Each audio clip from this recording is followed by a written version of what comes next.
ప్రభువైన యేసుక్రీస్తు నామములో అందరికీ వందనాలు. ప్రియమైన వాళ్ళారా, ఈ దినము మరి మనకు బైబిలు వాక్య ధ్యానం కొరకై 107వ కీర్తన మొదటి 2-3 వచనాలు చదువుకుందాం. మొదటి 2-3 వచనాలు చదువుకుందాం. 107వ కీర్తన. యెహోవా దయాళుడు, ఆయన కృతజ్ఞతాస్తుతులు చెల్లించుడి, ఆయన కృప నిత్యముండును. యెహోవా విమోచించిన వారు ఆ మాట పలుకుదురుగాక.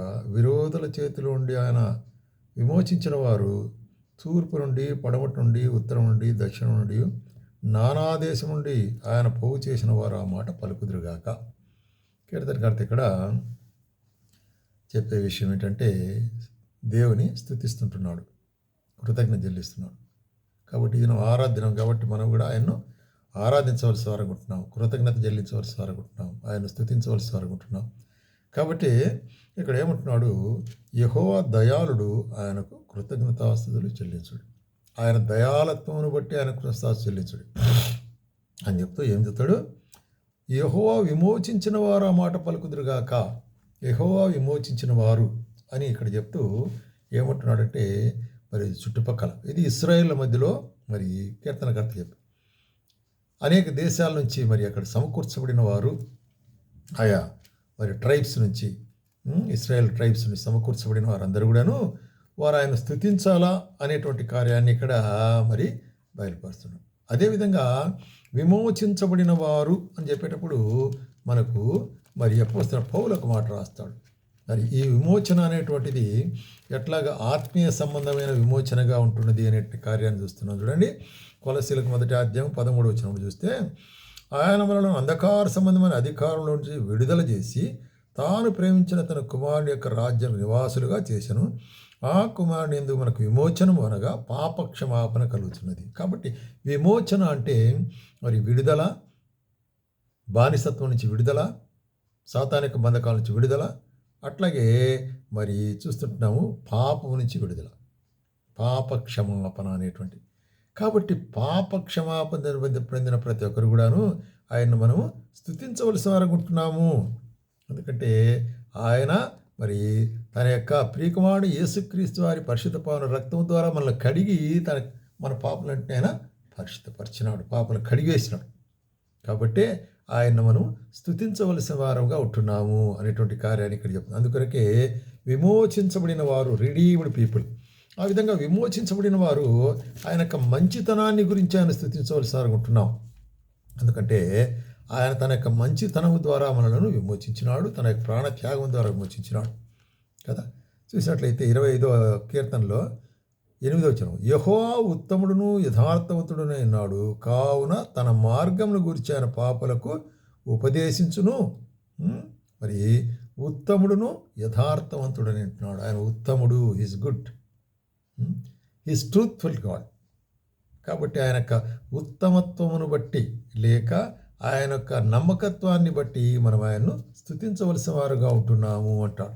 అదే 34వ కీర్తనలో కూడా ఆయన నమ్మకత్వము, ఆయన యొక్క విశ్వాసత ఎట్లాగుంటుందని చెప్పినట్లయితే చూడండి, 8వ వచనంలో, యెహోవా ఉత్తముడని రుచి చూచి తెలుసుకునడి, ఆయన ఆశ్రయించున్నాడు ధన్యుడు. కాబట్టి యెహోవా ఉత్తముడని రుచి చూసి తెలుసుకున్నది. కాబట్టి ఎవరెవరైతే ఆయన యొక్క ఉత్తమత్వాన్ని రుచి చూసి ఉంటున్నారో అంటే ఎవరెవరైతే యేసుక్రీస్తు ప్రభువును తన సొంత రక్షకునిగా అంగీకరించి ఆయన ఉత్తముడైనటు వాడు, ఆయన రక్షకుడైనటు వాడు, ఆయన విమోచకుడైనటు వాడు ఎవరైతే ఎరిగినారో ఆ విధంగా మరి అది రుచి చూచుట అంటే.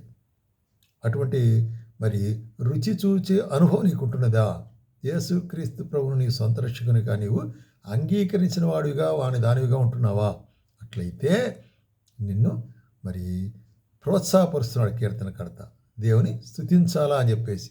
ఎందుకంటే మనము రుచి చూచిన తర్వాత మనము మరి నెమ్మదిగా ఉండలేము. ఎందుకంటే ఆయన స్తుతించవలసి వారనుకుంటున్నాం. అందుకని చెప్తా, ఆయన ఆశ్రయించిన నరుడు ధన్యుడు అంటాడు.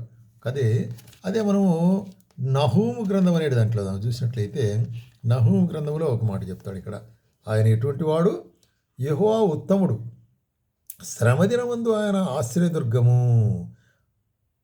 తన యందు నమ్మిక ఉంచు వారిని ఆయన ఎరుగును. కాబట్టి మనల్ని ఎరిగిన వాడు ఉంటున్నాడు ఆయన. ఎప్పుడైతే ఆయన ముందు నమ్మిక మనం ఉంచుతామో ఆయన మన పర్సనల్గా వ్యక్తిగతంగా ఎరిగిన వాడు ఉంటున్నాడు కదా. పేతురుని ఎరిగినాడు, యాకోబుని ఎరిగినాడు, యోహాన్ని ఎరిగినాడు. నూతన నిబంధనలు చూసినట్లయితే ఫిలిప్పుని ఎరిగినాడు కదా. చూసే నతానియేలుని ఎరిగినాడు. ఆయన ఎరిగిన వాడుకుంటున్నాడు. ఇట్లాగా మనిషిని ఎరుగుట మాత్రమే, మనిషిని హృదయాంతరంగా ఎరిగిన వాడుకుంటున్నాడు. కాబట్టి ఆయనతో నమ్మికించే వారందరూ ఆయన ఎరుగును. కాబట్టి ఆయన స్తుతికి పాత్రుడైనటువంటి వాడు అనేటువంటి కార్యాన్ని చూస్తున్నాం. రెండవదిగా మనం అక్కడ గమనించినట్లయితే ఏం చెప్పబడుతున్నది ఇక్కడ చూస్తుంటాం. 107వ కీర్తనలో ఏం చెప్తుంటున్నాడు కీర్తనకర్త? రైట్, ఆయన దయాళుడు, ఆయన కృత చెల్లించుడి అని చెప్తూ, మరి ఇక్కడ విమోచించిన వారు ఆ మాట పలుకుదురుగాక. దయాళుడు, కృప నిరంతరం ఉండును. రెండవది కృప, ఆయన కృప ఎటువంటి కృపగా ఉంటుంది అనేటువంటి కార్యాన్ని మనం చూసినట్లయితే అపొస్తలుడైన పౌలు చెప్తాడు దేవుని యొక్క కృపను గురించి. ఒక మాట చూస్తాం మనము తీతుకు రాసిన పత్రిక 3వ అధ్యాయం 5వ వచనం. మనము నీతిని అనుసరించి చేసిన క్రియల మూలముగా కాక తన కనికరము చొప్పునని పునర్జన్మ సంబంధమైన స్నానము ద్వారాను పరిశుద్ధాత్మ మనకు నూతన స్వభావం కలుగుచేయటం ద్వారాను మనలను రక్షించను. కాబట్టి ఆయన కృప లేక ఆయన కనికరం ఎట్లా ఉంటుంది మరి చూసినట్లయితే ఉచితమైనటువంటి కృప, మన యొక్క నీతి కాదు. ఆ విధంగా ఆయన మరి మనల్ని ఏం చేశాడు? మరి నూతన విధముగా పునర్జన్మ సంబంధమైన స్నానం అంటే పునఃస్థితి, నూతన పరిచినాడు మనలో. క్రీస్తు యేసులో నూతన జన్మం అనుగ్రహించి మనకు పరిశుద్ధాత్మ అనేటువంటి వరాన్ని మనకు అనుగ్రహించినాడు. కాబట్టి నూతన స్వభావం కలిగి మనల్ని రక్షించినాడు అంటున్నాడు. కాబట్టి ఆయన మనలను మరి తన కనికరము చొప్పున సేవింగ్ ఫెయిత్ అంటున్నాడు. కాబట్టి ఆయన కనికరం ఎటువంటిదిగా ఉంటున్నది అని కీర్తనకర్త ఇక్కడ తన కీర్తనలో పాడతాడు. 103వ కీర్తనలో ఏమంటాడంటే 103వ కీర్తన 17వ వచనంలో ఏమంటున్నాడు ఇక్కడ 17 నుంచి, ఆయన నిబంధనను గైకొనుచు ఆయన కట్టును అనుసరించు వారి మీద, యెహోవా యందు భయభక్తులు గల వారి మీద ఆయన కృప యుగ యుగములు నిలుచును. అంటే నీకు మాత్రమే కాదు, నీ పిల్లల పిల్లల పిల్లలకు కూడా ఉంటుంది. ఆయన నీతి వారి పిల్లల పిల్లల తరము నిలుచును. కాబట్టి దేవుని యొక్క కృప అనేటువంటిది మన మీద, మన పిల్లల మీద ఉండాలంటే ఆయన మనం నమ్ముకున్న వారముగా ఉండాలి. కాబట్టి ఆయన మనం స్తుతించాలి. ప్రభువా మీ యొక్క కృపను బట్టి, అది నిత్యం ఉండేటువంటి కృప, ఎవర్ లాస్టింగే గ్రేస్, మెర్సీ అనేటువంటి. అట్లాగే మనం చూస్తుంటున్నాము ఆ కృప మనకేమిస్తుంటుంది? అది దీర్ఘాయువును ప్రసాదించేదిగా ఉంటుంది. ఇది దినదినము నూతనముగా మన పట్ల ఉండేదిగా ఉంటుంది. అది కొరకే విలాపవాక్యాలు అనేటువంటి పుస్తకంలో, గ్రంథంలో 3వ అధ్యాయము మరి 22వ వచనంలో ఏమంటున్నాడు ఇక్కడ? యెహోవా కృపగలవాడు, ఆయన వాత్సల్యత ఎడతెగక నిలుచున్నది కనుక మనము నిర్మూలము కాకున్నాము. కాబట్టి మనం నిర్మూలము కాకుండా, మనం నాశనం కాకుండా, మనం మరణించకుండా దినదినము మనలను ఆయన బ్రతికిస్తున్నాడంటే అది ఆయన కృప.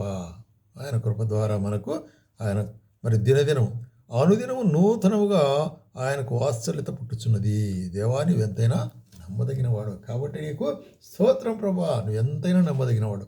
నీ మంచితనము, నీ కృప, నీ దయ, నీ కనికరము, నీ యొక్క వాత్సల్యత, నీ ప్రేమ, ఇవన్నీ నేను జ్ఞాపకం చేసుకున్నప్పుడు దేవా నీవు నన్ను రక్షించినందుకే స్తోత్రాలు. నీ యొక్క కనికరము, కృప, దయ అన్నీ కూడా చూపిస్తూ దినదినము భద్రపరుస్తూ వస్తున్నది. నిత్యమైనటువంటి యొక్క మరి కృపతో నన్ను నడిపిస్తూ వస్తున్నందుకు స్తోత్రము అని చెప్పేసి ఆయన మనము ఆరాధించవలసి అనుకుంటున్నాం. ఆ విధంగా ఆరాధించుటకు ప్రభు మనకు సహాయం చేయనుగాక.